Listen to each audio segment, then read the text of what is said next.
최종 의견 189회 시작하겠습니다. 네, 저는 진행을 맡은 김학휘 기자고요. 그리고 김선재 아나운서. 안녕하세요, 김선재입니다. 그리고 김선욱 변호사님. 안녕하세요, 김선욱입니다. 그리고 정현석 변호사님은 안 보이시네요. 네, 안 오셨으니까 없겠죠? 네 사정이 있다고 하셔서. 정 변호사님이 지난주에 전화가 급히 오셔가지고 이번 주까지 너무 지금 바빠가지고 어떻게 될지 모르겠다고 전화를 언지를 주셨는데 네, 이번 주까지만 좀 양해를 구한다고 전해달라고 좀 부탁을 하셨고 네. 뭐 겨울까지는 한 번도 안 빠지겠다고 약속을 하셨어요. 올 왜 지킬 수 없는 약속을 하지? 난 믿고 있어요.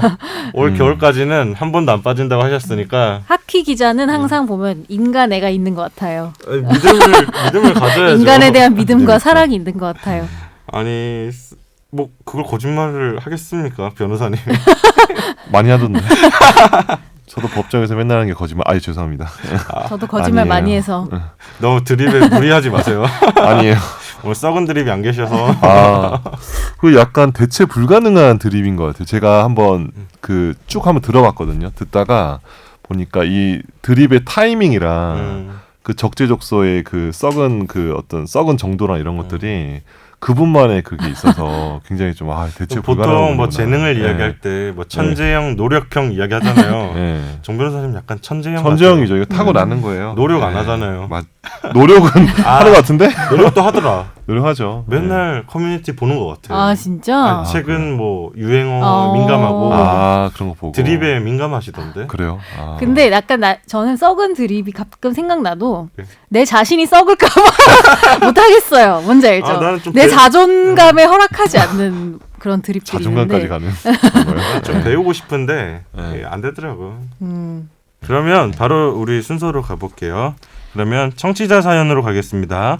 김학희님, 김선재님, 정현석님, 김선욱님 모두 안녕하세요. 몇 년을 들으면서 처음으로 메일 보냅니다.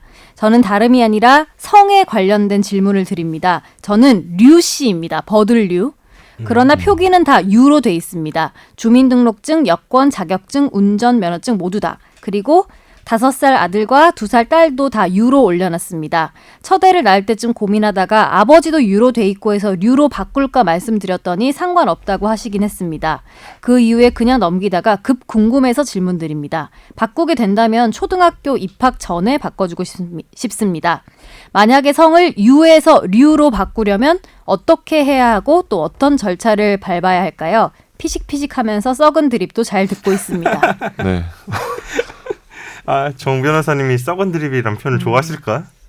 뭐, 이 썩은 네. 드립이 이게 아마 내가 그때 네. 법원 사람들한테서 그 들은 네. 표현을 내가 해서 썩은 드립하고 네. 그 전에 썩은 드립이라고 안 하고 뭐라고 했었나요? 그때는 뭐 뭐 그냥 그냥 미친 네. 드립 뭐 이런 미친 드립. 미친 썩은 드립이라는 표현은 네, 그때 내가 가져오면서 그렇죠. 판사님들이 판사 중에 하나가 저한테 음. 이제 정 변호사님 썩은 드립 좀 자제하라고 해라 뭐 이런 얘기하면서 갑자기 이제 막 대유행을 하고 있네, 그죠? 네. 유랑 류씨 이거 바꾸는 거 간단하지 않나요? 어때요? 이게 근데 성을 바꾸는 건데 요새 이름도 많이 바꿔주는 거 아시죠? 개명도 많이 하잖아요. 개명도 많이 하고 옛날보다 되게 옛날에는 정말 막 진짜 되게 충격적인 이름도 있잖아요. 막 그런 것들만 막 바꿔주고 이랬는데 요새는 되게 자유롭게 많이 바꿔주더라고요. 근데 요 성을 바꾸는 것도 우리 가족관계 등록부 혹시 떼보신 적 있으시죠? 떼봤죠. 뭐 아이들 뭐 네. 애들 유치원 가고 이럴 때 대출 받을 때. 대출 받을 때 그런 건가요? 속상. 혹시 그러니까 그 가족관계 등록부가 결국 이제 국가가 가지고 옛날 우리 호적이라고 부르는 호적이라고 부르는 그건데 거기에 있는 유를 다 류로 변경을 하는 신청을 먼저 해야 돼요. 그걸 이제 등록 기준지 이죠. 우리 가족관계 등록부 때문에 자기 등록 기준지 나오거든요. 대개는 뭐 아버지 고향이거나 할아버지 고향이거나 뭐 이런 경우가 많거든요. 본적을 본적지 그죠. 등록 기준지라고 하죠. 본적이라는 그 호칭이 없어졌더라고요. 이젠 등록 기준지. 그러니까 호적 뭐 본적 이런 게 없어지고 법적으로 뭐 효력이 없는 거죠. 본적에 대해서는. 법적 그러니까 근데 이게 법적으로 효력이 있는 거죠. 등록 기준지라고 하면은 가족관계의 어떤 그 가족관계 등록부가 형성이 된 주소지 자체를 특정을 해놓은 거예요. 그래서 요새 저 같은 경우도 저희 아이 태어났는데도 저희 아버지 고향으로 이제 등록 기준지 신청하고 이랬었던 기억이 나거든요. 예. 저는 제 본적지 옛날에 입사할 때 뭐 물어보고 있었거든요. 그래요? 네, 그런 질문을 해요? 아니. 나중에 입사하고 뭐 아. 서류 낼 때 본적지 쓰는 칸도 있고 그랬는데 저는 이제 할아버지 댁이 그쵸. 본적지로 돼 있는데 그쵸. 제가 막상 아들을 낳았는데 아들을 뭐 등록을 할 때 등록 기준지를 쓰게 돼 있더라고요. 그쵸. 근데 이게 어디 써야 되나 내가 고민하다가 그냥 신혼집을 썼거든요. 써도 돼요. 상관없어요. 별 상관없다고 상관없어요. 하시길래 예. 뭐 동사무소에서도 맞아요. 예. 근데 지금 그 신혼집에서 이사 나왔단 말이죠. 그러면 그 애는 그러니까 본적지가 생판 모르는 집이 되는 거야. 그러니까 주소가. 그러니까 사실 이제 현대 도시에서 사는 사람들은 등록 기준지라는 게 한번 태어날 때 태어난 곳, 그러니까 자기 아버지가 살았던 신혼집에 해주면은 자기 이사 가면 사실 거기 의미 없는 주소잖아요. 그치. 예. 그래서 저도 그래서 애들 신청할 때 저희 아버지 고향집에 이제 작은 아버지가 살아 계시고 거기 다 뭐 선산도 있고 하니까 그래서 그냥 저도 그냥 거기다 남겨놨어요. 뭔가 살면서 별로 변동이 안 될 것 같은 곳. 등록지 자체가 의미가 없지 않아요? 근데 이제 삶에 별로 의미가 그러니까 없지. 궁금해하는 사람도 없고. 그러니까 등록 없지. 기준지, 그러니까 옛날 말로 뭐 본적 이거에 대해서 주민센터에서도 뭐 큰 의미 없다고 자유롭게 쓰시라고 맞아. 하시길래 그냥 그쵸. 신혼집을 썼는데 지금만 생각하니까 나한테는 신혼집이 의미 있지만 이 아들한테는 아무 의미 없는 주소겠다. 병원을 쓰지 그랬어요. 태어난 병원. 그치, 병원. 제일 안 바뀌고 그렇죠. 오래오래 나와 있고. 갑자기 이건 제 사연이었네요. 그래서 그 등록 기준지 법원이 있어요. 법원 거기에다가 이제 등록부 정정허가 신청을 해야 되거든요. 그런데 자기가 유라는 이제 이름을 내가 어디다 쓰고 있지만 뭐 유치원 다닐 때는 뭐 류 뭐뭐뭐 이렇게 이제 버들류라는 성을 썼다는 흔적 같은 걸 내요. 가령 뭐 족보를 낸다거나, 예, 자기 살면서 이렇게 어딘가에 뭐 어디 뭐 신청서를 넣거나 어딘가 이름을 쓸 때 류라는 이름을 썼다는 흔적을 내야 되거든요.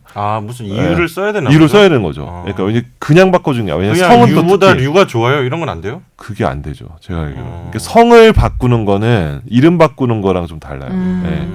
왜냐면은 좀 하여튼 좀 더 까다로워요. 그래서 류로 썼던 흔적 같은 거를 다 소명을 해가지고 내면은 이제 등록부 정정 허가가 나올 수 있는데 문제는 그러니까 행자부, 그러니까 정부 기관에서는 이제 류로 다 바꿀 수 있지만 민간 기관에서 이제 은행이나 뭐 보험 이런데 뭐 같은 경우는 다 자기 일일이 다 정정 신청을 해야 돼요. 다 유로 돼 있으니까. 네, 귀찮지. 저희 선배 중에서도 개명을 하셔가지고 원래 류잖아요 원래는. 근데 원래 유로 쓰다가 평생을 개명을 하시면서 다시 류로 돌아온 거예요. 근데 그것도 다 이제 편집부 얘기를 해서 앵커 그 이름 바꿔주세요. 일일이 다 말해야 되더라고 회사에는. 일일이 해야 돼요. 그래서 그 사내 ERP를 못 쓰는 거예요. 그 이름이 안 바뀌어 있어서. 그래서 일일이 다 전화해서 바꿔야 하나씩 되더라고요. 다 전화해서 네. 고쳐야 되는구나. 민간 영역에서는. 네네. 근데 이게 류가 전에 기사 나왔어요. 제 친구도 사실 이 경우 해당하는 애가 있는데 제 친구는 이제 카톡에는 류모환으로 떠요. 근데 실제 이름 그러니까 가족관계 등록부에는 유모환이라고 돼 있거든요. 그러니까 이제 이게 근데 류씨 이 문중에 어떤 수건 사업 중에 하나. 통일. 되게 어떤 수건 사업 중에 하나를 알고 있어요. 제가. 맞아요. 알기로. 저희 예. 회사 선배 중에도 이런 유류 이거 가지고 성씨 가지고 맞아요. 바꾸신 분도 계시고 그래요. 근데 이게 사실은 일괄적으로 모르겠어요. 종중 차원에서 바꿀 수가 있나? 이게 사실 근데 개개인이 다 신청하는 하고 거거든요. 싶은 거 하게 합시다. 그러니까. 현대사회. 네, 현대사회. 어쨌든 정리를 하자면 등록 기준지에 법원으로 가서 등록부 정정허가 신청. 하셔야 네. 됩니다. 그러면 다음 사연으로 넘어가겠습니다. 안녕하세요. 최근 억울한 일을 당해서 사연 보냅니다. 반려견 사진과 이름을 SNS에 공개하며 견주를 향한 비방글을 남긴 애견샵 어떻게 처벌할 수 있을까요? 지난달 미용 맡긴 강아지가 발이 잘못 밀리고 상처가 생겨서 항의하는 과정에서 애견샵과 언쟁이 오갔습니다. 저는 미용 과실이라고 생각했지만 애견샵은 탈모로 인한 땜빵이라고 주장했습니다. 일단 제가 병원 소견서를 가지고 가기로 하고 잘 마무리가 됐는데요. 그런데 이날 애견샵의 SNS에 가보니까 제 강아지의 사진과 이름을 올리면서 견주, 저에 대한 비방글이 올라왔습니다. 통화로는 잘 해결하고 마무리한 문제를 SNS에 올리면서 마케팅하는 애견샵에게 분노가 치밀었는데요. 내용에는 견주가 사장에게 폭언을 했다. 잘못에 대해 사과를 먼저 했는데도 물고 늘어진다. 병원에 가지 않고 억지를 부린다. 강아지를 엉망으로 관리했다 등 사실과 다른 이야기들이 담겼습니다. 문제는 제가 보낸 강아지 사진과 저와 나눈 문자 내용에 포함된 강아지 이름이 그대로 공개가 됐고요. 해당 애견샵은 동네 사람들도 많이 이용하는 유명한 곳으로 팔로워 수만 5천여 명에 가까웠습니다. 제가 애견샵에 허위 사실을 적시한 명예훼손이라고 항의를 하자 강아지 사진과 이름만으론 저를 특정할 수가 없다면서 계속 게재를 이어갔고 인신 공격이 쏟아졌습니다. 그리고 2주 후에 제 친구가 이거 네 얘기냐면서 저를 태그를 했더니 애견샵은 명예훼손 성립 작업 하시느라 고생이 많다. 생각보다 쉽지 않죠? 지금 하는 행위는 영업방해와 허위 물증 조작이며 소송 사기죄에 해당한다면서 적반하장으로 나왔습니다. 그리고 몇 시간 뒤 해당 게시물은 모두 삭제가 되었는데요. 모든 내용을 캡처해놨지만 애견샵이 했던 말이 마음에 걸립니다. 특정성이 없어서 절대 명예훼손이 될 수 없다. 고소하면 무고죄로 고소해버릴 거다. 라고 했던 말인데 정말 특정성이 성립되지 않아서 아무런 처벌을 받을 수 없는 건지 궁금합니다. 이거 먼저 제가 첫 느낌이 네. 애견샵 측에서 네. 이 법률 상담을 한번 받으신 것 같은데요. 느낌이 뭐 네네. 특정성이 없어서 명예훼손이 성립되지 않고 네네. 쓰는 어휘들이. 약간 그런 느낌인데 어떻게 보시기에 어떠세요? 이 사연은? 저기 쭉 보니까 이제 그 우리 인터넷에 글 쓰면은 형법상 명예훼손이 안 되는 거 아니죠? 네. 아시죠? 그러니까 정통망- 정통망법에 위반돼서 사람을 비방할 목적이라는 이제 목적이 또 들어가야 되거든요. 근데 네. 형법상으로는 비방할 목적이 안 들어가는데 일단은 요 글을 봤을 때 비방할 목적이 있었는지가 먼저 좀 문제가 될 것 같아요. 네, 청취자분이 그 아까 어, 어. 사연에서 언급했던 게시물도 어, 같이 어. 첨부해서 보내주셨어요. 보내주셨는데 그렇죠. 예. 이건 기니까 저희는 다 받고 네, 봤는데 예. 뭐 제가 봤을 때는 이게 그 사람 자체를 비방할 목적이라는 게 좀 약간 제 개인적으로 봤을 때 좀 애매하다라는 게 먼저 첫 번째 있고요. 사실 이 사건 근데 제일 중요한 거는 그 청취자의 이름을 공개를 안 했죠, 그죠? 그러니까 강아지 이름을. 강아지 이름이랑 사진. 강아지 사진과 이름을 공개한 거죠. 예. 그런데 이제 강아지는 사실은 명예훼손의 피해자가 될 수가 없죠. 사람이 아니니까 그죠? 예. 예. 좀 물론 이 강아지한테 좀 약간 미안하지만, 예. 사실 근데 강아지 얼굴 털렸잖아요. 이거 지금. 예. 보신 이거 보내신 분은 하는 말이 이 강아지의 주인이 나라는 거를 특정할 수 있지 않냐라고 말씀을 하시고 싶은 게 아닐까? 그렇죠. 예. 그러니까 여기 강아지 이름이 뭐 우리 거론을 못 하죠. 근데 이제 강아지 이름이랑 뭐 있는데 그 강아지 이름만 봤을 때 강아지 주인이 뭐뭐뭐다 이름 자체가 누구 동네에서 뭐 어떤 뭐 몇 동에 어디 사는 누구다라는 거를 알 수 있어요. 일반인이. 이 글을 그러니까 우리 일반인이 사실 우리죠. 우리 이 사건 잘 모르고 이 동네 안 사는 우리가 봤을 때도 이 강아지 이름만 보고도 누가 사실은 여기서 이렇게 진상 고객으로 나온 사람이구나 알아야 되는데 그게 애매하다는 거죠? 그게 사실 이 글에서는 드러나지가 않거든요. 근데 만약에 그러면은 이 강아지가 세상 유명한 강아지인 거예요. 애견 모델 강아지 막 TV에 막 연예인 자주 강아지야. 나오고 연예인 강아지야. 그래서 누가 봐도 연예인보다 유명해. TV 프로그램 한번 나왔어. 그 강아지가. 그래서 연예인보다 유명해. 그 주인보다. 그러면은 특정 가능한 거 아니에요? 가능하죠. 그 정도 돼야 강아지 된다는 그죠? 그러니까 말씀이죠. 그 정도 이렇게 좀 정도 돼야지 일반인이 봤을 때 이 강아지 이 강아지 주인 걔 연예인 누구 뭐 이렇게 알 수 있을 정도 돼야지 그 사람에 대한 명예훼손이 되는데 일반인이 봤을 때 특정할 수 있을 정도. 그렇죠. 청취자분 억울한 게 어쨌든 청취자분의 친구가 네. 알아보고 또 얘기한 거 아니에요. 동네 그쵸. 사람들도 알 수 있고. 동네 사람도 이제 네. 좀 아는 사람들은 알 거고 이 그쵸. 개의 주인 누구다. 네. 그 정도로는 안 된다는 그렇죠. 거죠. 좀 쉽지 않죠. 일반인이 알 수 있을 정도가 돼야 되는데 근데 제가 이제 사실 이 청취자분이 그 동네에서 얼마나 이제 그 강아지 이름과 본인이 이렇게 관련이 있고 유명하신지 제가 잘 몰라서 그런 거지만 어떻게 보면 이럴 수도 있을 것 같아요. 그 동네가 이 애견샵이 되게 많이 이용을 하고 큰 샵이다. 큰 샵이고 이 강아지가 굉장히 여기 자주 이용해서 다른 이제 손님들도 이 강아지 주인이 누구네 강아지네라는 거 되게 많이 알아. 그 정도라는 게 입증이 되면은 일반인 요건을 충족을 할 수 있. 근데 사실 이게 일반인이 그러니까 그러니까 대법원 판결문에는 일반인이라고 했지만 사실 불특정 다수라고 보는 게 맞거든요. 근데 동네 사람이 알 수 있을 정도가 돼도 그거 봐도 왜냐면 이제 다수가 알면 되니까 명예훼손이 될 수 있지 않을까? 그러면 이 청취자분 입장에서는 네. 이제 명예훼손이 좀 애매할 수도 있겠다. 왜냐하면 우리 그렇죠. 지금 정보가 전부 알 그렇죠. 수는 없는 상황이고 김 네. 변호사님 보셨을 때 좀 네. 애매할 수 있는 상황인 것 그렇죠. 같다. 예, 예. 그러면 다른 방법으로 뭐 애견샵이 좀 괘씸한 거잖아요. 청취자분은. 그렇죠. 예. 민사상으로 막 손해배상을 걸 수는 없나? 아니면 그 병원에서 음. 소견 받은 거를 첨부를 해서 음. 아예 근원으로 돌아가서 개에 대한 잘못 어떤 행위를 했다 이렇게 할 수는 있지 않을까요?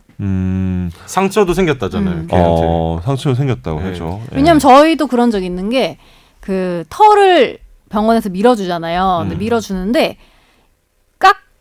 깎으라고 하지 않은 부위를 깎아버린 거예요. 배 쪽에. 근데 저희 강아지가 털이 되게 약해서 거기를 깎으면 안 나. 아, 털이 안 나? 계속 안 나. 그 이후로 너무 속상하잖아요. 이거 약간 슬픈데 이거. 네, 한마디로 거기 깎았는데 그 대머리로 사는 거잖아요. 그래서 엄청 항의를 했던 적이 있었거든요. 왜 허락도 없이. 직접 키우는 개를? 네, 왜 허락도 없이 그 깎지 말라 한 부위를 깎냐. 근데 그쪽에서는 원래 거기다 깎는 이런 식인 거예요. 그래서 되게 화가 나더라고. 따로 말을 안 해줬었나 보네요. 여기 깎지 마라 이렇게. 말하고 했는데 그 사람이 그냥 넘어가 버렸구나. 뭔가 전달 과정에 전달이 잘 안 됐고 깎는 사람이 깎은 거지. 저런 거에 대해서 손해배상을 청구하면 안 되나요? 너무 속상해요. 야, 이분 입장에서도 지금 명예훼손이 좀 애매할 수도 있고 네네, 명예훼손으로 뭐 고소를 하면 무고로 역고소하겠다 지금 이런 상황이잖아요. 네, 명예훼손 고소했다가 무혐의 나와도 무고가 안 될 확률이 거의 높죠. 무고는 안 된다. 무고 거의 인정 안 돼요. 이 정도 사안 가지고. 아니 제가 좀 약간 거칠게 말씀드렸지만 이건 사실 누구라도 명예훼손으로 의심할 여지가 있거든요. 청취자분 입장에서 명예훼손 당했다고 생각을 하시니까 네네. 고소를 하는 거고 그렇죠. 그 결과는 장담할 수 없으나 무고는 좀 어려울 무고는 좀 어려울 것 같아요. 그럼 청취자분 입장에서는 명예훼손 고소를 일단 진행을 하시는 게 근데 피곤하지. 피곤하지 않나? 아니면은 이건 어때요? 네. 초상권은 안 돼요? 초상권? 강아지 사진 올린 거에 대해서. 왜 내 허락 개를 안 허락 없이 올렸냐? 뭐 이거 아니야. 초상권 침해로 뭐 손해배상 청구를 할 수. 근데 강아지 사진도 올라왔네요. 네, 강아지 사진이랑 이름. 그래요?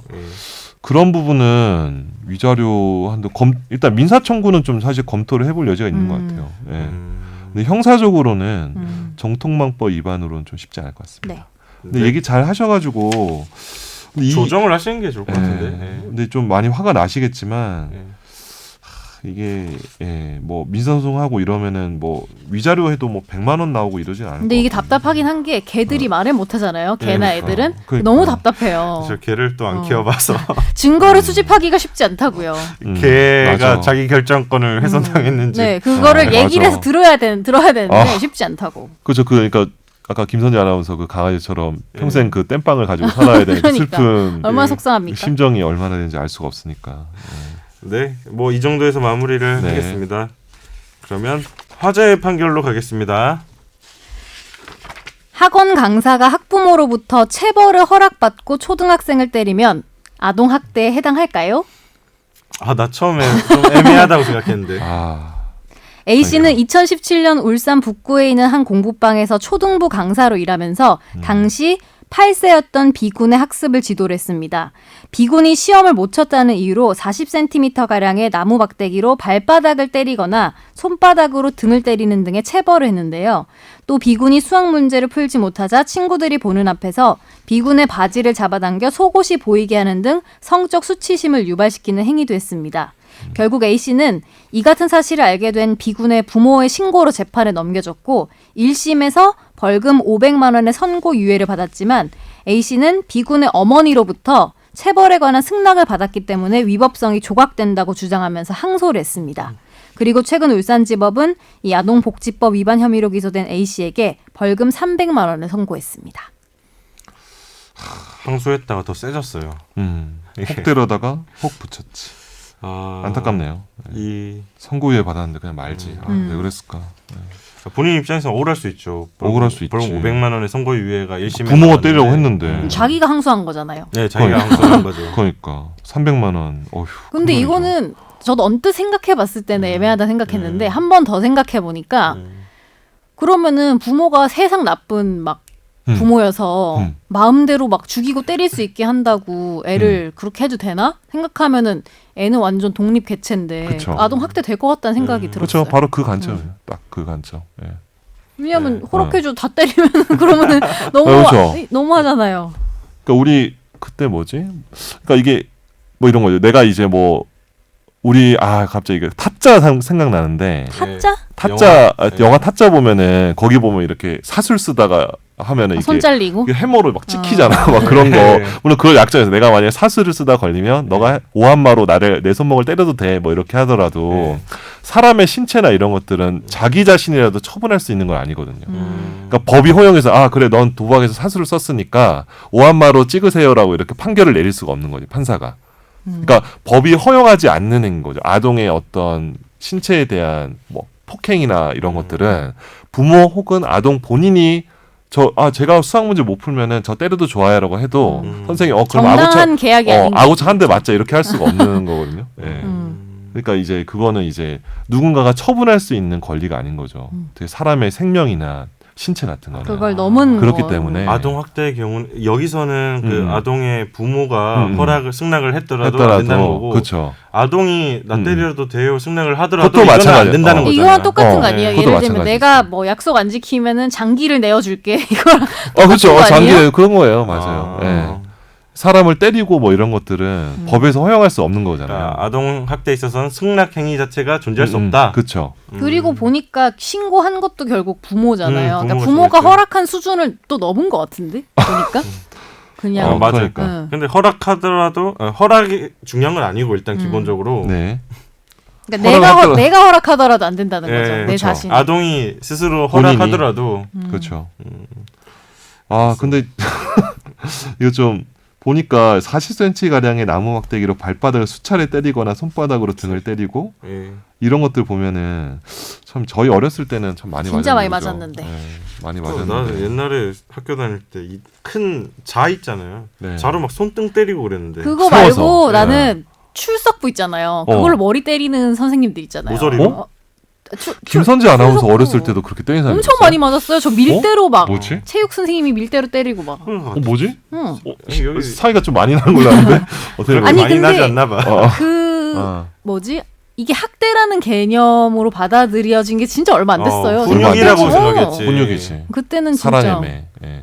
저 어릴 때 막 전교생 다 복도 나와 그래가지고 너무 싫어. 저기서부터 엎드리고 끝까지 복도 끝까지 때리고. 예. 그거 무슨 뭐 무협지 한 장면 같은데 정규생. 그리고 왜 꼭 또, 예. 한두 명씩 고막 터지는 거 아시죠? 맞아가지고. 맞아 여기 터지고. 막. 그러니까 이 아동 학대랑 뭐 그런 체벌에 대한 생각이 바뀐 게 좀 얼마 되진 않은 것 같아요. 얼마 안 된 급속도로 빠르게 바뀐 것 같아. 김 변호사님도 많이 맞았을 거 아니에요. 저는 사실 맞을 일 없죠. 예. 진짜? 저는 뭐 워낙 뭐 말도 잘 듣고. 예. 나 취재해봐야겠는데. 예, 공부도 잘하고 이랬으니까. 예. 다음 판결 넘어갈게요. 네. 뭐야? 놀이터에서 킥보드를 타던 아이가 지나가던 행인을 다치게 했다면 부모에게는 얼만큼의 배상 책임이 있을까요?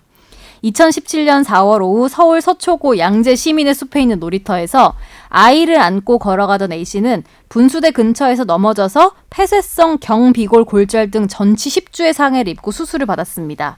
사고 당시 A씨의 주변에는 5살인 C군이 킥보드를 타고 있었는데요. A씨는 C군이 킥보드를 타다가 왼쪽 뒤꿈치를 쳐서 사고가 발생했으니까 890여만 원을 배상하라면서 소송을 냈습니다. 하지만 C군의 부모 B씨는 CCTV에 충돌 장면이 찍혀있지 않고 목격자도 없는 것으로 봤을 때 A씨 혼자 발을 헛디뎌 사고가 난 것이라고 주장을 했습니다.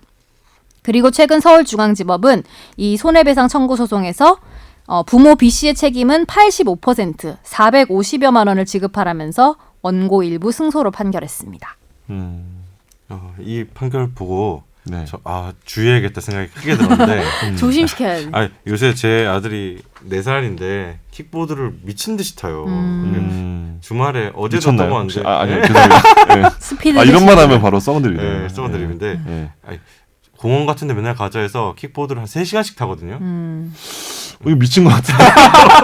3시간? 원래 그런 거 아니에요? 3시간까지는 안 타잖아. 아 근데 와, 대단하다. 애들은 자기 힘든 거 모르고 네. 노니까. 그러니까, 킥보드를 맞아. 엄청 빨리 타더라고. 그럼 제가 3시간 동안 강제 운동을 주말에 하거든요. 쫓아다닌다고 공원에서. 그렇죠. 이게 아찔아찔할 때 좀 있어요. 이게 자전거랑 부딪힐 것 같다든지, 맞아. 뭐 네. 사람과 부딪힐 것 같다든지, 얘가 속도 조절을 잘 못해서. 근데 이게 이 판결 보니까 뭐 당연한 것 같아요. 저는 뭐 이게 그 킥보드로 인해서 사고가 났고 또 많이 다치셨어요. 보니까 전치 10주의 상해래요. 10주면은 그리고 많이 다친 거야. 부상이에요. 목격자가 없다고 했는데 그 부모는 음. 여기 보니까 목격자도 있네요. 진술이 있었죠. 음. 예, 목격한 사람의 진술이 있었고 부딪히긴 했다고. 뭐 일단 그거 그 당시 상황 자체는 일단 부딪혀서 넘어졌다는 걸 전제로 했을 때 이 손해배상 책임 있느냐 다툼을 했는데 한 85% 정도의 책임. 또 부모가 책임져라 이거잖아요 지금. 그렇죠. 예. 근데 이제 부모는 보니까 사고 현장 CCTV에 충돌 장면이 찍혀 있지 않고 목격자가 없으니까 발을 헛디뎌서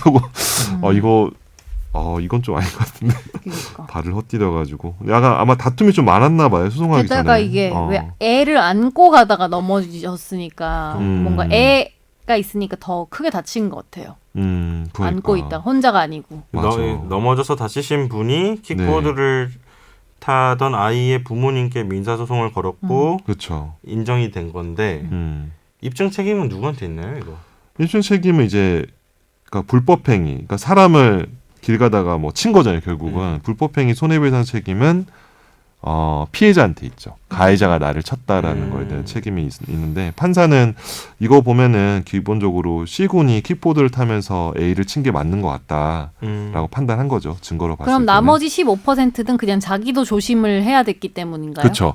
근데 이게 뭐냐면은 이거죠. 이제 공원에 아이들이 킥보드 타고 이제 원래 공원에 주말에 가면 사실 난리도 아니거든요. 막 진짜 3시간씩 타는 친구가 있는지 모르겠지만 막 타고 다니거든. 그런 애들 있으니까 저 알아서 조심했어야 됐는데 너도 못 피했으니까 15% 까자. 분도 주변에 킥보드 타는 아이가 있다는 걸 인지했다는 그쵸. 상황이 있고 그래서 조심할 그 여지가 있었다. 조심해야 돼. 예. 그런 거를 이제 그래서 책임을 85%로 했는데 제가 보니까 이거는 사실 뒤에서 이렇게 친 것 같은데 왼쪽 뒤꿈치를 쳤거든요. 근데 뒤에서 오는 것까지 어떻게 피하지? 저는 약간 이런 생각이 들었어요. 책임 제한을 15% 하시긴 하셨는데 판사님이 뒤에서 오는 킥보드나 오토바이나 이런 걸 피할 수는 없잖아요. 사실 사람이. 그래서 그래도 좀 어느 정도 좀 해준 것 같다는 생각이 좀 들었어요. 아이니까 좀 해준 것 같다는 생각이 좀 들었고 개인적으로는. 이 아이가 몇 살까지 부모가 책임져야 돼요? 아이가 이제 보통 통상적으로 이제 법원 판결에 따라 좀 다른데, 그러니까 가해 행위랑 그 아이의 나이에 따라 좀 약간 달라요. 가해 행위가 어떤 행위인지 좀 다른데 통상 한 13세, 14세, 15세 여기서 좀 많이 왔다 갔다 해요. 근데 그거 15세 넘어가면은 본인한테 본인 책임이 되고 형사처벌이랑 비슷하네요. 그렇죠. 약간 되는데 되게 그래도 15세 넘어가도 학교 폭력 있잖아요. 그런 거 같은 경우는 고등학생 같은 경우도 부모 책임 인정한 경우 제가 있었던 것 같거든요. 그리고 본인 감독 책임이어도 책임이나, 돈은 어차피 부모가 내지 않아요. 그러니까 핵심은 그거야. 어차피 똑같은 거. 사실 부모가 자식을 신용불량자로 만들 수는 없잖아. 자기가 다 내주겠지. 성년까지는 아이가 막 손해배상을 해줘야 되는데 얘는 돈이 없잖아. 얘는 돈이 어차피 없지. 돈은 부모가 내는 거야. 사실 그래서 그 당시 이제 법대에서 공부할 때도 이거 무슨 의미가 있지? 어차피 부모가 낼 건데. 무슨 의미가 있어요? 그러니까 사실 부모가 다 내는 거죠. 결국은 사채를 쓰든 뭐 한 하든. 10대 뭐 고등학교 졸업할 때까지는 뭐 손해배상 할 일이 있으면 다 부모가 내주는 거지 뭐. 내줄 수밖에 없지 않나? 돈이 벌지를 않는데. 그쵸. 그냥 법원 문서에 나라고 쓰는. 그렇죠. 그렇죠. 너의 책임이다. 너의 책임이다. 부모의 책임이 있다. 그거를 이제 보이는 거니까. 주의를 해야 될 것 같아요. 주의하지. 3시간이면은 체력이 좋은 것 같아요. 자기도 힘들겠죠. 체력이 엄청 좋은 것 같은데. 근데 자기 체력에 대해서 잘 못 느끼는 것 같아요. 힘들든 안 힘들든 타던데. 그래서 제가 지난 주말에 자전거를 처음으로 사줬는데 더 힘들어졌어요. 너무 힘들어. 공원에 자전거랑 킥보드랑 둘 다 들고 가. 그래서 얘가 원할 때마다 갈아줘야 되거든. 얘가 자전거를 타겠다면 난 편해요. 내가 옆에서 킥보드 타고 따라가면 되니까. 근데 얘가 킥보드를 타겠다 하면 내가 자전거를 못 타겠더라고. 너무 작아서 6인치인데 자전거 이렇게 끌면서 뛰어가야 되니까. 곰이 거의 제주노는 죄송해요. 근데 약간 주말에 그러니까 재미는 있더라고요. 둘이 놀러 다녀요 그냥. 맞아요. 아들이랑 저랑 둘이 놀러 다니는데 이 판결 보자마자 이거 내 얘기가 될 수도 있겠다 생각이 딱 들더라고요. 조심해야 돼 진짜. 네, 그러면 이제 넘어가겠습니다. 집중 탐구로 가겠습니다. 네, 집중 탐구 주제는 제가 가져왔습니다. 이게 친일 재산 관련된 소송들에 대해서 좀 다뤄보려고 하는데요. 이제 저희가 지난주에 강복절도 있었잖아요. 네.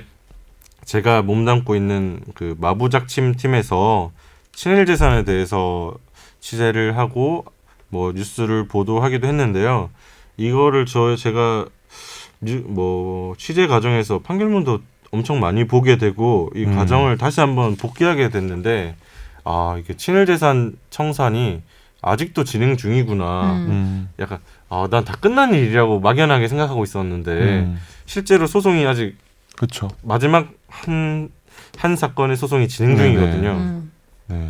그리고 이거는 6월 26일 날 이제 항소심 판결이 난 게 하나 있는데 이걸 그때 제가 보고 화재의 판결이나 집중 탐구 다룰까 잠깐 생각하고 넘어갔던 건데 이 원고 대한민국 때 피고 뭐 친일파 후손인 소유권 이전 등기 사건의 항소심 판결부터 한번 보고 좀 이야기를 풀어가 볼게요. 김선재 아나운서가 좀 이 판결 내용 간단하게 좀 말씀해 일단 주시면. 결론부터 얘기를 하자면 이 친일파 이해승의 후손을 상대로 낸 토지 환수 소송에서 국가가 사실상 패소를 했다. 서울고법은 이 국가가 이해승의 손자인 이우영 그랜드 힐튼 호텔 회장을 상대로 낸 소유권 이전 등기 소송의 항소심에서 이 물려받은 토지 중 한 필지만 국가에 돌려주라고 판결을 하긴 했는데요. 그 이전에 친일 반민족 행위 진상규명위원회가 2007년 이해승을 친일 재산 귀속법이 규정한 한일 합병의 공으로 자기를 받은 자라고 보고 친일 반민족 행위자로 지목을 했고 이에 따라 이해승의 손자가 상속받은 재산 일부인 땅 192 필지를 국가에 귀속하기로 했고 이 땅의 가치는 당시 시가로는 300억 원대에 달하는 토지였고요. 여기에 이해승의 손자가 국가 귀속 처분을 취소하라면서 이 위원회를 상대로 행정소송을 냈고 친일 재산 귀속법의 허점을 파고들어서 2010년 대법원에서 최종 승소를 했습니다. 친일 재산 귀속법은 재산 귀속 대상을 한일 합병의 공으로 자기를 받거나 이를 계승한 자라고 규정했는데 이 손자 측에서는 후작 자기는 한일 합병의 공이 아니라 왕족이라는 이유로 받은 것이기 때문에 재산 귀속 대상이 아니라는 논리를 펼쳤습니다. 이거를 하나씩 좀 과정을 다시 돌아볼게요. 그러니까 가장 최근의 기사들만 보시고 궁금해하시는 분들이 많은 것 같더라고요. 그러니까 최근 기사는 지금 국가가 이우영 회장을 상대로 낸 민사소송에서 일단 항소 1심에서는 뭐 그 국가가 다 패소했고 2심에서는 제가 대법원 나의 사건 검색 같은 걸 검색을 해볼 수 있잖아요. 사건에 대해서. 원고인 대한민국의 일부 승소로 나오더라고요. 근데 결론을 보면 한 필지 192분의 1인 거예요? 아니, 그 개념도 아니에요. 왜냐하면 이 필지라고 하는 거는 192필지라고 이야기하면 한 필지가 이런 거예요. 뭐 목동 몇 다시 몇 번지 해서 번지. 다는데 그 필지마다 면적이 또 다 달라요. 근데 지금 국가가 이긴 한 필지는 4제곱미터고 그럼 얼마예요? 4제곱미터? 가로 2m, 세로 2m. 어디 땅이에요, 그거는? 예, 충북 계산군 진짜? 외령리라는 진짜 땅인데요. 서울 아니야? 네, 충북 계산군에 있는 땅인데 그 한 필지를 국가가 이겼고 이 이우영 회장 이 소송에 계속 왔던 192필지 보면 어떤 필지는 100만 제곱미터 넘는 것도 있어요. 한 필지가. 되게 상대적인 개념이고. 그리고 약간 기사 읽으면서 슬픈 거는 역시 잘 사는구나. 왜냐하면 손자도 그랜드 힐튼 호텔 회장이시고 내내 잘 사시는구나. 친일파 이해승의 친손자가 이우영 회장이고 지금 서울 그랜드 힐튼 호텔 회장인 거고. 그래서 이거를 약간 10년 전으로 되돌아가서 한번 짚고 소송 단계에서 좀 김 변호사님이 좀 설명 좀 해주세요. 그러면 크게 보면 우리가 강복 이후에 이승만 대통령 때 반민족 뭐 친일 행위자들 단죄하자고 하던 게 무산됐었잖아요. 뭐 국민 통합 뭐 이런 논리였잖아요. 그때. 그러다 그때 했어야 될 일을 너무 늦게 시작했어요. 이게 법이 이제 친일재산 기속법이라든지 이게 노무현 정부 때 만들어진 거고. 그쵸. 이게 친일재산 조사위원회라는 게 2006년에 만들어졌거든요. 4년 활동하고 끝난 건데 그때 활동하던 때 이거는 아까 기사에 나왔던 거는 그 4년 활동하던 친일재산 조사위원회가 이제 여러 친일파들을 이제 선정을 하고 그 친일재산들을 정해서 국가로 기속하라는 결정들을 막 행정 처분을 하게 되는 거잖아요. 그렇죠. 그때 친일파 168명에 대해서 뭐 한 1,300만 제곱미터 정도 되는 땅을 국가로 기속하라는 결정을 했는데 그 중에 땅의 규모가 제일 큰 게 이 이우영 회장이에요. 이우영 회장이 뭐 192필지 이렇게 나오는데 이게 한 190만 제곱미터가 넘거든요. 300억이래잖아요. 그래서 결정을 했어요. 그럼 친일재산조사위원회에서 저 땅은 친일재산이니까 국가로 기속해 결정을 하니까 바로 이 이우영 회장이 저 행정처분을 취소해달라고 소송을 내는 거죠. 그렇죠. 그게 이 지금 말하는 4제곱미터와는 별개의 소송인데요. 그 행정소송에서 자 1심에서는 깔끔하게 국가가 이겼어요.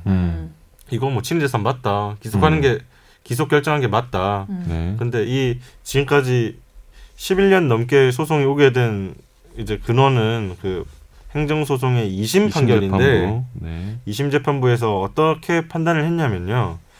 자, 그 친일재산 이제 환수하는 대상에 대해서 법에서 정의하고 있는데 그 여러 가지 이제 규정 중에 7번 규정인가 그랬는데 한일 합병의 공으로 자기를 받은 자로 규정하고 있는데 2심 판결에서 이우영 회장 측 논리가 이해승은 자기를 받은 건 맞는데 한일 합병의 공으로 받은 건 아니다. 이 논리를 펼친 거죠. 그렇죠. 그래서 그 왕실 종친이다. 네, 왕실 왕족이다. 왕족이다. 왕족인 건 사실이고 뭐 제가 그때 판결문을 보니까 이해승이 당시에 20대 초반의 나이였고 한일합병의 공으로 받았다고 보기 어렵다는 주장을 펼쳤는데 이 2심 재판부가 그 논리를 인정했어요. 인정. 그러니까 한일합병의 공으로 받았다고 뭐 달리 볼 뭐 증거가 없고 뭐 이런 식으로 표현이 나오는데 이게 확실하게 한일합병의 공으로 자기를 받았다고 못 보겠다 이거잖아요. 2심에서. 그렇죠. 네. 그래서 그러니까 1심에서는 완벽하게 국가가 이겼는데 2심에서는 완벽하게 친일파의 후손이 이겼어요. 그렇죠. 그리고 3심에 갔을 거 아니에요. 3심은 심리 불속행 기각이에요. 네. 심리 불속행 기각 잠깐 설명해 주시면. 심리불속행은 이제 대법원의 우리나라 3심제잖아요. 근데 이제 그러니까 지방법원, 뭐 고등법원, 대법원, 통상적으로 이렇게 하는데 대법원의 모든 사건이 갈 수 있는 게 아니고 대법원의 모든 사건 가면 너무 힘들어요. 왜냐면 대법원 그 재판관, 그러니까 대법관들 14명밖에 안 되니까 13명인가? 어쨌든 그러니까 그 사람밖에 안 되는데 당연히 이제 제한을 걸어야 되죠. 이제 제한을 어떻게 하냐면은 법률적인 어떤 쟁점이 없으면은 우리는 심리 불속행, 즉 심리를 아예 속행 진행하지 않겠다. 불속행이니까. 나는 이제 한마디로 사실관계 쟁점, 내가 누가 누굴 때렸네, 누가 누구를 뭐 잘못했네 이런 걸로는 내가 판단하지 않고 법률적인 법리적인 쟁점만 있을 때 대법원이 판단하겠다. 근데 너희 사건 보니까 법리적인 쟁점이 아니야. 그래서 나는 이제 이 심리를 아예 개시를 안 할 거야라는 게 결정이죠. 대법원 사건의 90%가 심리 불속행이에요. 네. 그렇죠. 네. 왜냐하면 그렇지 않으면 대법원이 다 판결을 할 수가 없죠. 네. 어쨌든 심리불속행 기각을 해서 2010년도에 행정소송은 확정 판결이 나옵니다. 네. 국가가 다 패소한 걸로 네. 이제 확정이 됐어요. 근데 이 판결, 그러니까 2심 판결 가지고 되게 말이 많았어요. 그 당시에도. 그렇죠. 이게 재판장이 우리가 상당히 많이 다뤘던 사건에 연루되신 분이거든요. 근데 이거는 어쨌든 그냥 박병대 이제 예. 대법관이 당시에 이제 행정소송의 2심 재판장이셨는데 고등법원 더 이상 할 말은 저도 없고요. 네, 그렇죠. 코멘트 하겠습니다. 그렇다는 거고 이 판결에 대해서 이 행정소송에 대해서는 어떻게 보시나요? 행정소송 일단은 이거죠. 결국은 이제 친일 반민족 행위자에 대한 규정이 한일 합방의 공으로 자기를 받거나 이를 계승한 행위잖아요. 네. 그러니까 국권 침탈인 러일 전쟁 개전 시부터 1945년 8월 15일 광복까지 그 사이에 한일 합병의 공으로 자기를 받아야 되는데 후작이란 자기를 받은 게 사실은 아까 전에 얘기했지만 20대의 나이고 그 당시 20살짜리 왕실 종친이 사실은 어떠한 역할을 할 수 있을지 저도 약간 좀 의심이 되는데 어제 법 규정상으로 봤을 때는 얘가 한일 합병의 공으로 후작을 받은 게 아니고 이 사람이 보면 철종의 아들의 몇 대손이가 그렇더라고. 네, 맞아요. 예, 네. 그 이해승이랑. 대손인가 그랬던 그렇죠. 예. 그러니까 그냥 왕실의 그냥 종친 중에 하나니까. 근데 저는 그냥 궁금한 게 준거 그 아니냐. 당시에 말을 안 듣는 왕족에게도 땅을 줬나요? 제가 알기로는 그게 좀 궁금하더라고.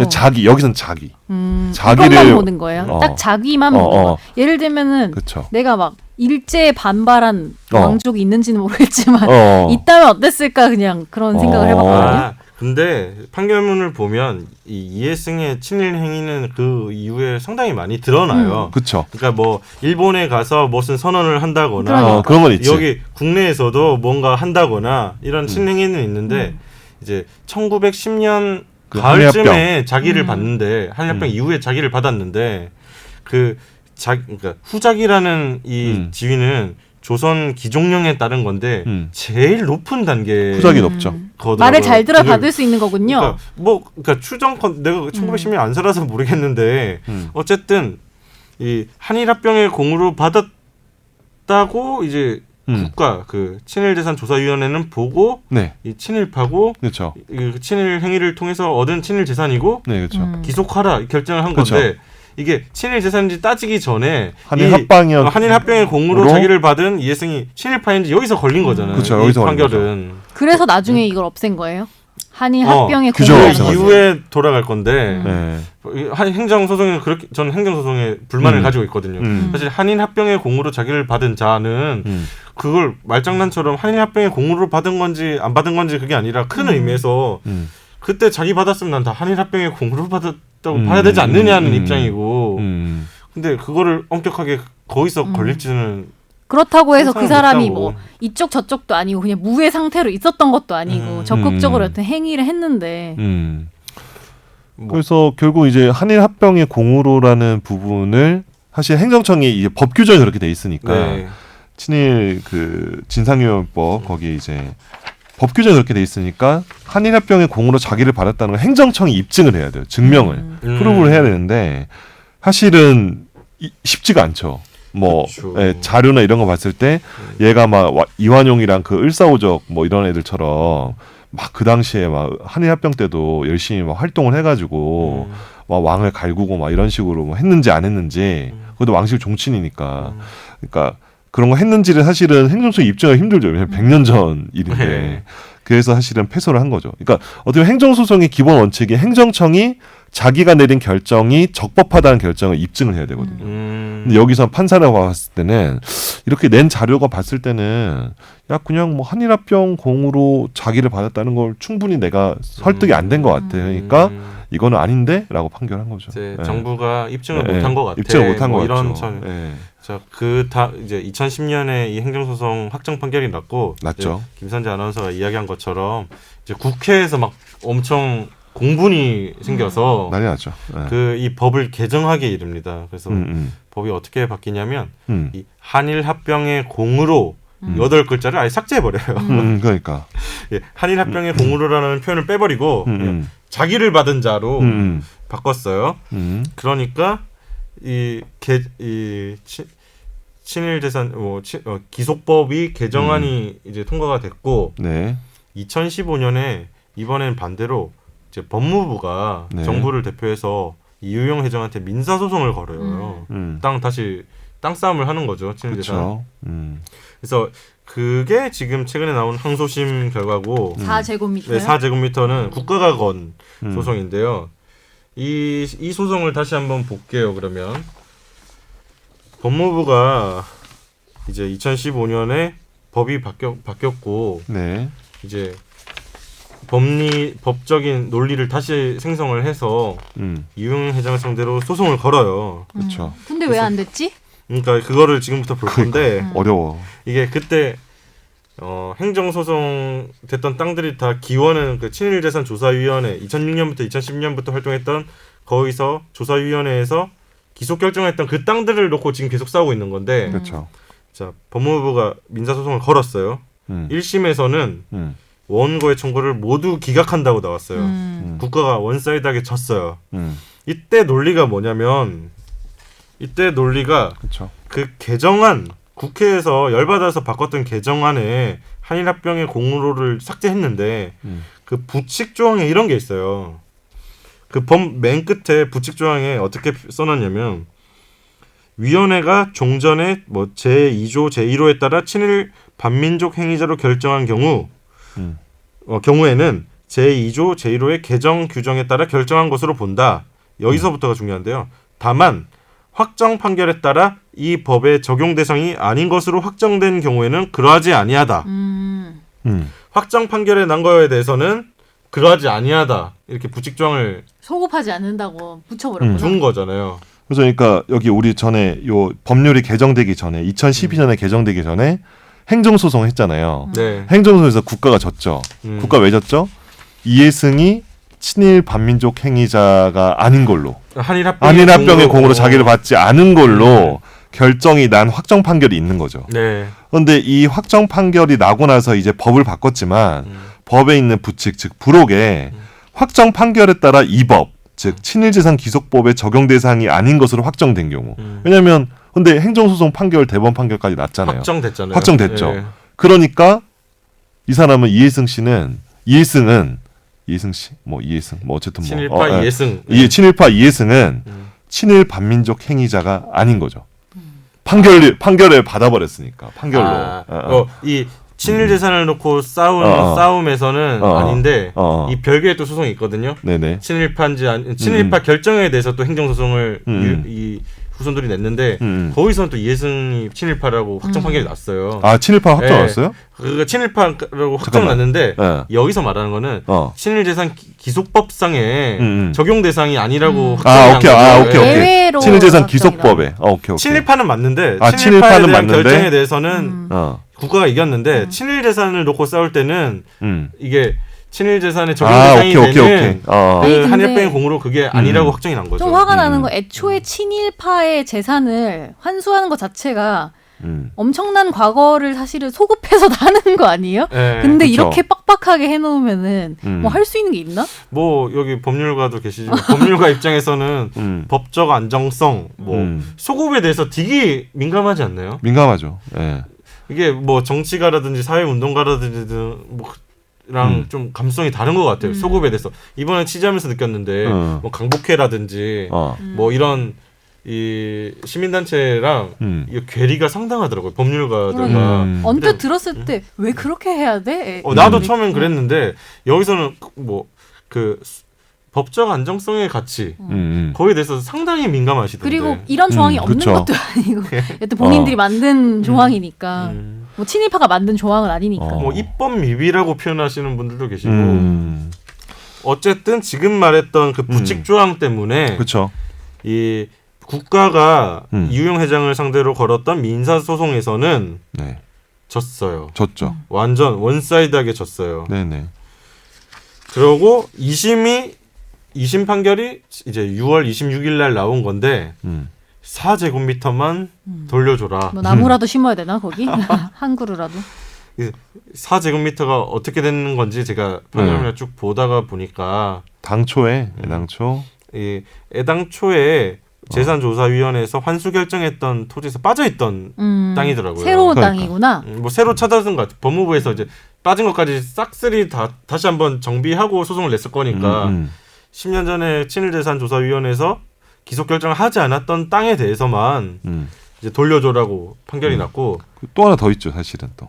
뭐 필지 말고도. 필지 말고 이제 그 이후에 이유영 회장이 판 땅들이 좀 많아요. 그렇죠. 판 땅들에 대해서도 그 중에 기속 결정이 안 났던 거에 대해서는 그 매각 대금을 국가에 돌려줘라. 그게 한 3억 5천 정도 되고요.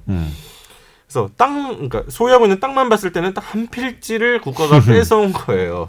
또 얼마나 금싸라기 땅이겠어. 한 필지? 아니 그 갖고 있는 땅이. 갖고 있는 땅 중에 금싸라기 땅들이 엄청 많겠죠. 많았던 것 중에 판 거도 많고 지금 4제곱미터는 제가 갔다 왔거든요. 계산군에.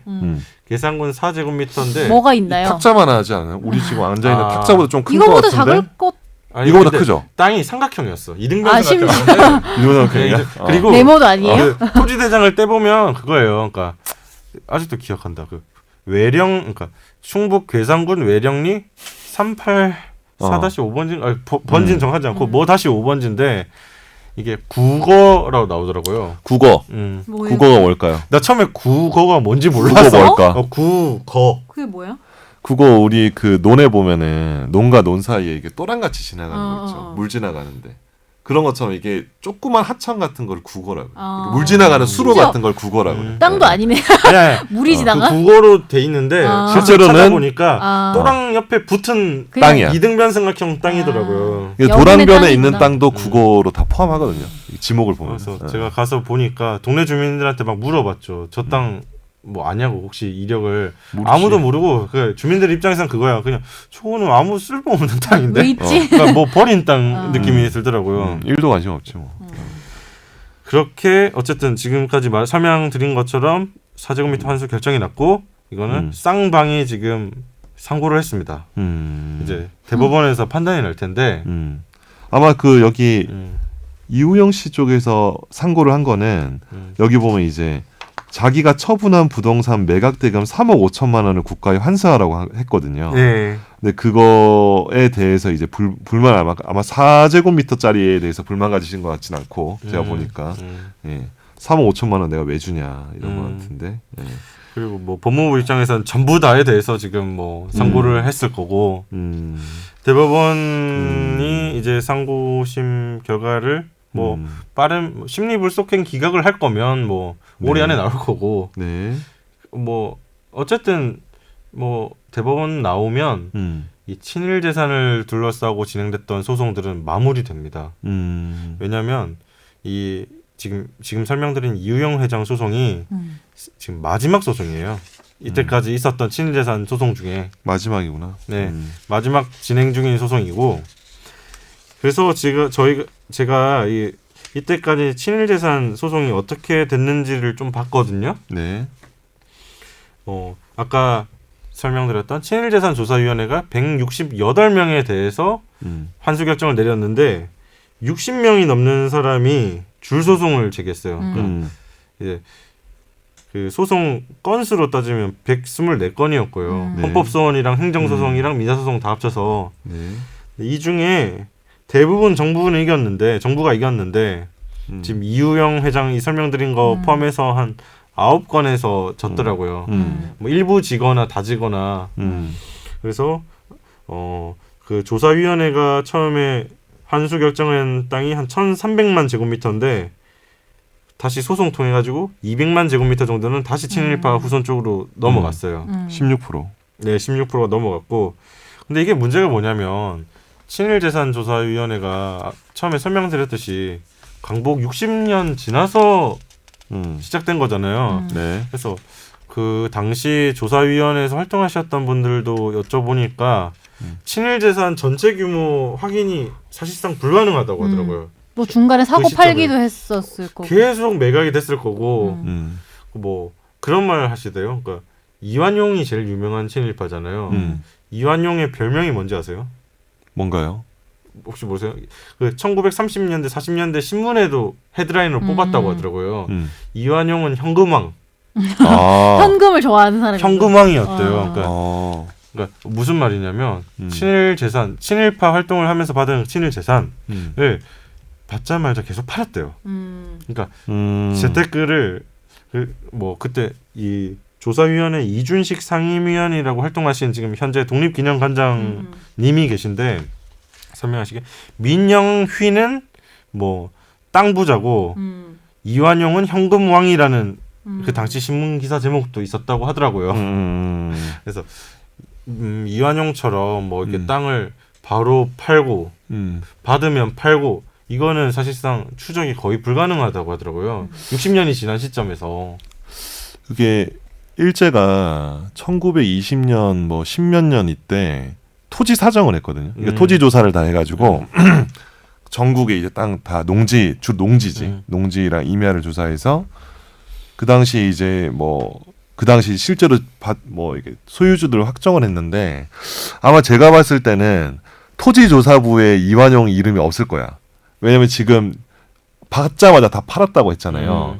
그러니까 사실은 이완용이 재산을 왜냐면 1920년 이전까 20년까지 만약 그 땅을 가지고 있었다면은 토지조사부에 이완용 씨 어차피 이완용 그 녀석의 이름이 있겠지만 그게 없겠죠. 그러니까 사실 추적이 불가능해요. 추적 불가능한 것도 있고 이 다 팔았겠지. 기속법을 보면 팔았을 때 산 사람이 친일재산인지 모르고 산 경우도 많을 거 아니에요. 그쵸. 억울하잖아. 그런 사람들을 보호하기 위해서 그런 땅은 환수 안 하게 돼 있어요. 그렇죠.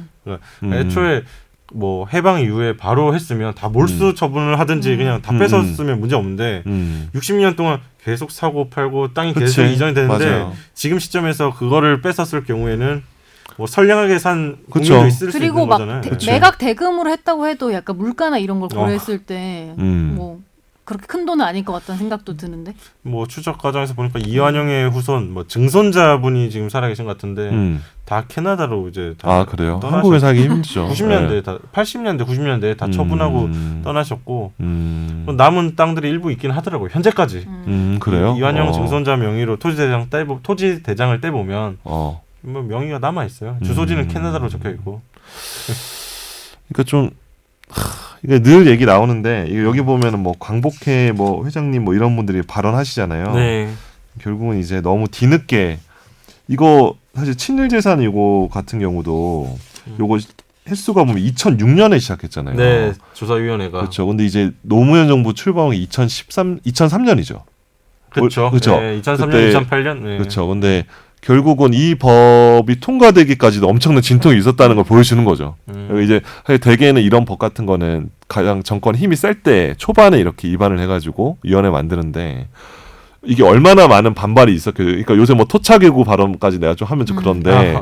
수많은 어떤 요 친일재산 같은 경우도 아마 그 당시에 많은 논의가 있었고 그래서 정부가 바뀌었잖아요. 한번 이 활동 기간에 2008년에 정부가 바뀌었죠. 이명박 네, 정권으로. 그렇죠. 그때랑 사실 그 이전이랑 뭐 하여튼 여러 가지 얘기 들어보면은 얘기가 있어요. 예. 왜냐면 이제 이명박 정부 때 그때도 활동했어요. 네. 활동하고 했지만 아무래도 힘이나 이런 것들이 많이 좀 덜 실리지 않았을까. 좀 예. 그렇죠. 힘을 모아도 부족한 사안입니다. 사실은. 반대하는 의견도 많았고 뭐 그래서 저는 사실 이번에 이 주제를 뭐 준비하기 전에는 친일 재산은 과거의 일이고 다 끝났을 거라고 생각을 했었어요. 뭐 미완의 완성이라고 하더라도 다 끝났을 거라 생각하고 있었는데 막상 들여다보니까 아직 진행 중이고 그렇죠. 더 중요한 거는 지금 계속 설명했던 근거법인 친일재산 기속법이 이 특별법이 살아 있다는 거죠. 그렇죠. 그리고 지금 현 시점에도 효력을 발휘하는 법이라는 거죠. 그렇죠. 이 말인즉슨 조사위원회는 2006년에 시작해서 2010년에 문을 닫았지만 이 법이 살아 있는 한 이게 주변에 친일재산을 의심돼서 법무부에 신고하면 다 뺏어 올 수 있는 상황이라는 거죠. 그렇죠. 근데 여전히 보유하고 있으면 법이 있어도 누군가 열심히 해야지 그러니까. 법을 적용할 수 있지 않을까? 중요한 부분. 상서위원회가 없으니까 이제 지금 뭐 위원회가 없으니까 그런 건데 법무부 뭐 국가송무과에서 이 일을 맡고 계신데 담당자분 계시더라고요. 통화를 했는데 사실상 이 이유영 회장 소송에만 집중하고 계시고 그리고 2015년에 법무부에서 강복 70주년을 맞아서 낸 보도자료가 있는데 법무부는 뭐 마지막 한 필지의 친일 재산까지 끝까지 환수하는데 노력을 다하겠다면서 열심히 해줬으면 좋겠네. 콜센터도 열어놨어요. 뭐 홈페이지로 신고를 해주시던지 어디로 전화해주세요라고 보도자료를 냈는데 사실상 그 뒤로 이 환수 작업은 전무한 상황이죠. 뭐 새롭게 찾아 나서서 조사위 활동 말고 뭐 찾는 건 전무하고 제가 좀 찾아보려고 했는데 이완용 증손자 땅 이런 거는 나왔어 실제로. 근데 어떻게 될지는 또 봐야죠. 그리고 뭐 충북 이런 데 있는 땅을 어떻게 알아? 우리 같은 사람들이 솔직히. 그러니까 그거를 다 등기부랑 토지대장 같은 걸 다 열람을 해서 한다는 게 사실 진짜 힘든 거죠. 친일파를 고르고 그 중에 이제 그 토지 대장들이 다 전산화돼 있으니까 그렇죠. 그 땅들을 추적하고 뭐 어차피 가게도 그리면서 추적을 하는 거죠. 그런 작업을 했었고 2006년에서 10년 사이에. 근데 뭐 저는 특별법이 지금도 살아 있고 언제든지 친일 재산을 기속할 수 있다는 상황을 제가 몰랐거든요. 아시는 게 좋을 것 같아서. 네. 뭐 오늘 나눌 이야기는 이 정도인 것 같고요. 네. 혹시 덧붙여 주시자면? 덧붙이자면은 제가 제가 전에 자동차 한번 저번 주에 했잖아요. 뭐 이게 제가 보니까 뭐 거의 제가 한번 다시 들어봤는데 저의 어떤 오타쿠스러움이 어떤 막 드러나게. 좋았는데. 그래요? 예. 댓글에도 뭐 댓글 있었나요? 댓글이 예. 자동차 전문 변호사님으로 닉네임을 하면 되시겠네요. 아니, 예. 근데 이게 제가 공부를 하다 보니까 프랑스 자동차의 르노와 푸조 두 개가 유명하죠. 르노 삼성 자동차가 있고 르노가 알죠. 있고 예. 푸조도 있는데 르노 같은 경우에 이제 나치가 들어왔을 때 걔네가 부역을 한 거야. 나치 독일을 만들어서 장갑차도 만들어주고 해가지고 몰수 통째로 르노 자체를 르노가 예, 국가 거가 돼버렸고 푸조 애들은 나치에 협력하기 싫어가지고 공장 설비를 빼내고 막 이랬더라고. 저항을 했구나. 저항을 한 거지. 네. 예. 그래서 그 역사를 보면서 그러니까 결국 이제 프랑스 얘기 나오죠. 우리 친일 반민족 이거 처단 같은 거 나오면 맨날 프랑스 얘기 나오는데 확실히 그 왕의 목을 단두대에서 벤 어떤 그 혁명의 역사를 가진 아이고 피해 역사를 가지고 있고 사실 어떻게 보면 근대 민주주의의 어떤 되게 상징 같은 곳임에도 불구하고 그런 부분에서는 진짜 얄짤없이 했다는 부분을 또 다시 한번 또 제가 생각하면서 전 개인적으로는 사실은 친일파 후손들이 이미 다른 재산이 가진 게 많을 것 같거든요. 근데 이거를 딱 소송까지 해가지고 한다는 게 물론 자기의 걸릴 수 있죠. 자기도 대한민국 국민 중에 하나니까. 근데 좀 개인적으로는 좀 그 부분은 좀 화가 난다. 근데 그래서 분위기가 중요한 것 같아요. 일반 사람들이 어떤 생각을 갖고 어떤 분위기인가에 따라서 그렇죠. 그렇게 적극적으로 배째라 소송을 그렇죠. 줄어드냐 느느냐는 그거에 달린 것 같아. 근데 우리나라 사람들이 되게 이런 거에서 감성이 되게 약해요. 재산권에 대해서 되게 오히려 더 소중한 아까 법적 안정성 얘기했잖아요. 네. 그런 부분을 강조하는 판결들이 되게 많고 헌법재판소 같은 경우에 특히 그 소급 금지를 굉장히 엄격하게 적용을 많이 하거든요. 예. 지키려는 법익이 뭐예요? 법익은 결국 그거죠. 이제 내가 당시에 어떤 행위를 했을 때 금지된 행위가 아니잖아요. 근데 그게 나중에 사실 너 이거 잘못한 거야라고 하면은 어떤 행위를 할 때 뭐 마음대로 할 수가 없잖아요. 자유가 제한되기 때문에 그거의 어떤 근본적인 원칙 때문에 사실 소급 금지가 있는 건데 여기 말씀해 주신 어떤 진짜 국가적인 왜냐하면 우리나라가 이제 헌법이 있고 기본권이 있는 거는 국가 질서가 있고 대한민국에는 국가의 있기 때문인데 국가의 기본의 어떤 근간을 이루는 거잖아요. 어떤 부역한 사람에 대한 가차없는 처벌은 근데 그거는 되게 법적 안정성에 좀 예외를 좀 넓게 줘야 되지 않을까. 그래서 사실 애당초 이 법을 만들 때 한일합병의 공으로라는 부분을 지우고 되게 광범위하게 했어야 되는데 그것도 아마 그 당시 법을 만들 때 보면은 여러 가지 아마 좀 협상이 있었겠죠. 이거 너무 범위가 넓어진다 이런. 근데 저는 좀 이렇게 되게 범위를 아마 넓혔으면 좋았을 것 같아요. 그럼 아무 문제 없었겠죠. 예. 근데 이제 그러면 또 위헌 소지가 있었겠죠. 예. 그래서 참 어려운 것 같아요. 예. 그 사회의 분위기라는 건 좀 되게 중요한 것 같습니다. 뭐 오늘 방송은 여기서 마치도록 네. 하죠. 예. 네네. 그러면 저희는 다음 주에 뭐 정현석 변호사님 나오시겠죠? 네네. 그립네요. 그분의 어떤 드립이.